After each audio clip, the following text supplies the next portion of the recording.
ఇప్పుడు నువ్వు పగలు కొడితే నేను పగలు కొట్టానని చెప్తాడే. నువ్వు కదా తలుపు పగలు కొట్టింది.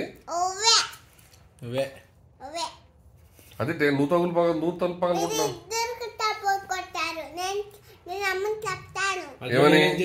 ఏమని చెప్తావు?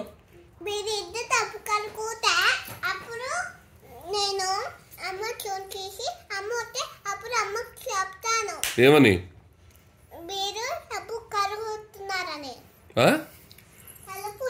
పలుకుతున్నారని అమ్మకి ఇలా సోంపాతారి ఇలా పెట్టి అప్పుడు ఇద్దరు పోయి అప్పుడు అమ్మ వస్తే అప్పుడు అమ్మకి బ్యాగ్ తెచ్చుకొని నన్ను తీసి అంటే అప్పుడు తప్పు తెలియలా తీసేసి అప్పుడు బయటకు వెళ్ళిపోతాను నేను.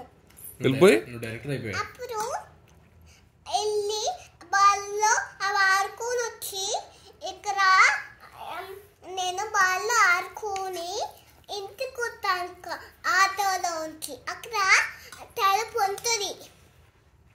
ఇప్పుడు సుబ్బారావు తాతకి నేను ఫోన్ చేసి నువ్వు తలుపులు బదలు కొడతావు అని చెప్తాను.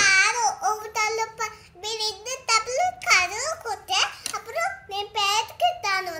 మీరిద్దరు పల్లి వెళ్ళేసి అమ్మ ఒకటే కావాలి. అమ్మ ఇష్టమో అవే ఇష్టం లేదు. అమ్మ ఇష్టం నువ్వు పగలగొట్టి మమ్మల్ని వెళ్ళమంటావేటే? ఎసలేస్తున్నావా? వెళ్ళు బయటికి. ఎందుకు? నేను ఎందుకు వెళ్తాను? నువ్వే వెళ్ళగొట్టు. నువ్వే పగలగొట్టు. నువ్వే వెళ్ళిపో. తొలిపిందాక ఎవరు వేసారు సౌండ్ వచ్చేలాగా? అదిగో వచ్చింది, అమ్మ వచ్చింది. చెప్పు చెప్పే చెప్పు. ఇప్పుడు చెప్తాను కదా. అమ్మ వస్తే ఎవరు పగలు కొట్టారు తలుపు? ఏదో ఫోన్ చేసి చెప్తాను కదా. తలుపు ఎవరు పగలు కొట్టారే? సుబ్బారావు ఫోన్ చేసి చెప్పానే తలుపు పగలు కొట్టేస్తున్నాను. ఇప్పుడు ఏదో మళ్ళీ మా మీద గింటేస్తుంది. ఇది చెప్పు. ఏదో అమ్మకి చెప్తాను నాకు చెప్పు. ఏదో చెప్పు. ఇప్పుడు దాకా చెప్పావు కదా మాకు. తలుపు ఎవరు పగలు కొట్టారే? అది